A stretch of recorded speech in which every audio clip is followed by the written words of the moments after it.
नमस्कार दोस्तों। कल्पना कीजिए कि आप सुबह उठते हैं। आपके हाथ में मोबाइल है, नोटिफिकेशन की भरमार है, सोशल मीडिया, मैसेज, ईमेल और दुनिया भर की खबरें आपका ध्यान खींच रही हैं। दिन शुरू होने से पहले ही आपका मन थक चुका है। लेकिन क्या कभी आपने सोचा है कि आखिर इंसान इतना व्यस्त होने के बावजूद अंदर से खाली क्यों महसूस करता है? हमारे पास पहले से ज्यादा सुविधाएं हैं, फिर भी मन में बेचैनी है। हमारे पास पहले से ज्यादा जानकारी है, फिर भी स्पष्टता नहीं है। हमारे पास पहले से ज्यादा लोग जुड़े हुए हैं, फिर भी अकेलापन बढ़ता जा रहा है। आज की इस किताब की समरी में हम जानेंगे जापान की एक ऐसी सोच के बारे में जो हमें अपने अंदर झांकना सिखाती है। इस किताब का नाम है कोकोरो। लेखिका बेथ कैम्पटन ने जापान की संस्कृति, दर्शन और जीवन शैली से सीखी गई बातों को इस किताब में बहुत खूबसूरती से समझाया है। जापानी भाषा में कोकोरो का सीधा अनुवाद करना आसान नहीं है। यह सिर्फ दिल नहीं है, यह सिर्फ दिमाग नहीं है, यह सिर्फ आत्मा भी नहीं है। कोकोरो इन तीनों का मेल है, यानी आपके विचार, आपकी भावनाएं और आपकी आत्मा एक साथ। जब इंसान अपने कोकोरो से जुड़ जाता है, तब वह जीवन को सिर्फ जीता नहीं, बल्कि महसूस भी करता है। आज हम इस किताब के सबसे महत्वपूर्ण सबक सीखेंगे। तो चलिए शुरू करते हैं। सबसे पहला सबक है, अपने अंदर की आवाज को सुनना सीखो। हम बचपन से ही दूसरों की राय सुनते हुए बड़े होते हैं। माता पिता क्या चाहते हैं, दोस्त क्या सोचते हैं, समाज क्या कहता है। धीरे धीरे हम अपनी असली इच्छाओं को भूलने लगते हैं। कई लोग ऐसी नौकरी करते हैं जो उन्हें पसंद नहीं होती। कई लोग ऐसे रिश्तों में रहते हैं जो उन्हें खुश नहीं रखते। कई लोग ऐसे सपनों का पीछा करते हैं जो उनके अपने नहीं होते। फिर एक समय आता है जब वे खुद से पूछते हैं, मैं वास्तव में चाहता क्या हूं? लेखिका कहती हैं कि इस सवाल का जवाब बाहर नहीं मिलेगा। यह जवाब आपके अंदर मौजूद है। लेकिन समस्या यह है कि हम अपने अंदर की आवाज सुनने के लिए समय ही नहीं निकालते।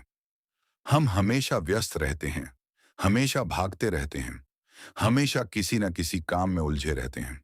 इसलिए पहला कदम है रुकना, कुछ देर शांति में बैठना, अपने आप से सवाल पूछना, क्या मैं वही जीवन जी रहा हूं जो मैं सच में जीना चाहता हूं?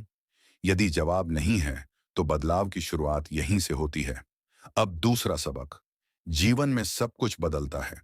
जापानी संस्कृति में एक बहुत सुंदर विचार है, कुछ भी हमेशा के लिए नहीं रहता।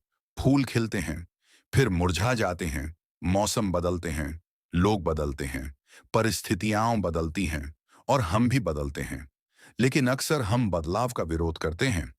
हम चाहते हैं कि अच्छी चीजें हमेशा बनी रहें। हम चाहते हैं कि दुख कभी ना आए।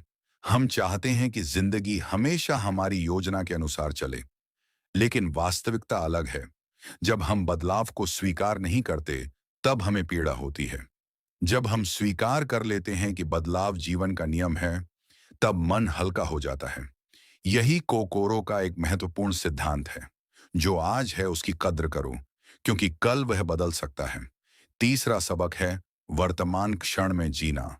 आज अधिकांश लोग वर्तमान में नहीं जीते। वे या तो अतीत के बारे में सोचते हैं या भविष्य की चिंता करते हैं।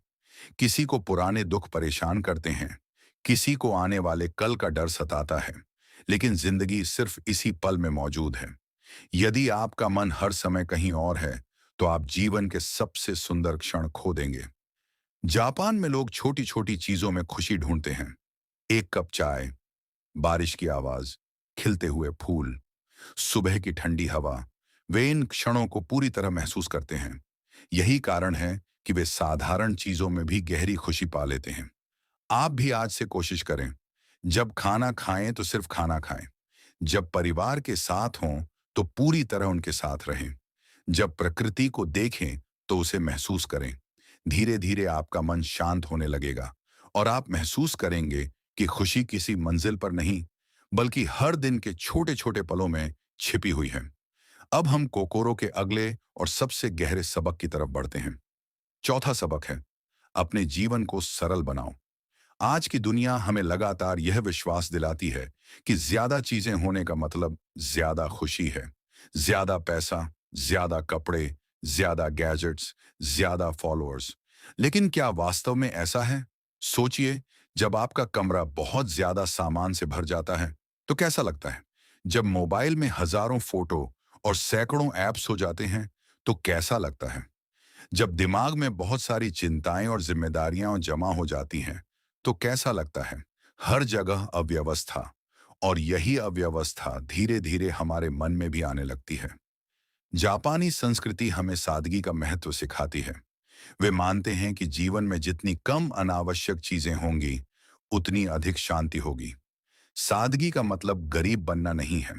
सादगी का मतलब है केवल उन्हीं चीजों को रखना जो वास्तव में आपके जीवन में मूल्य जोड़ती हैं। ऐसे कपड़े जो आप पहनते हैं, ऐसी वस्तुएं जो आपके काम आती हैं, ऐसे रिश्ते जो आपको बेहतर इंसान बनाते हैं, और ऐसे विचार जो आपको आगे बढ़ाते हैं। जब हम अनावश्यक चीजों को हटाना शुरू करते हैं, तब जीवन हल्का महसूस होने लगता है।